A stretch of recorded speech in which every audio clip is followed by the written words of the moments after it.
walking down the street and I'll see a bank and I'll be like, I could rob that fucking place. I'll just like pull in the parking lot and just start scoping the place out, which I don't even know what the fuck I'm supposed to be doing. So I'm scoping shit out.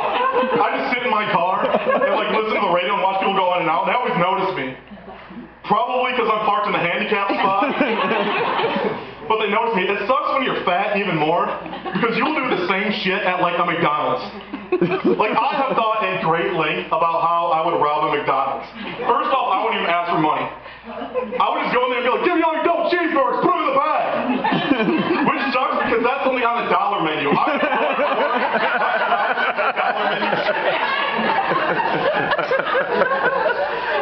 No, I've been losing some weight though. I've been losing some weight. I weighed myself today. I'm just over 300 pounds.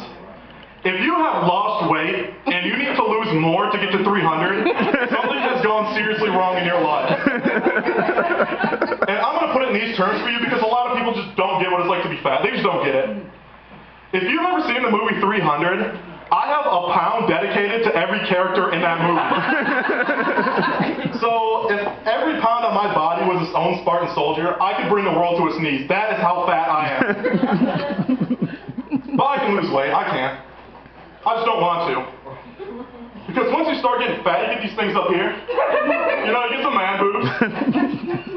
And whenever I start losing weight, I lose it like on my belly and everywhere else. And, you know, if I'm fat and I have man boobs, that's one thing.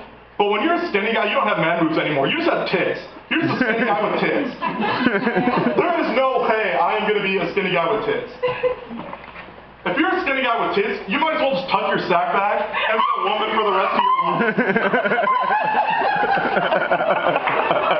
If I started dressing up like a woman and serial killing like Buffalo Bill did, I think I would be less of a menace to society than a skinny guy with tits.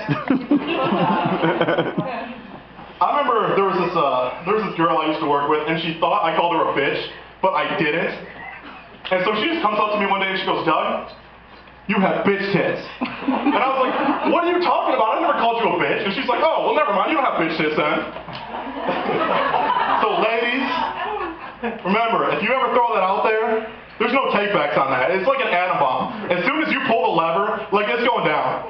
There's no takebacks. There's no nothing like that. So after she said that, I was like, hey, Lauren, you're a fucking bitch.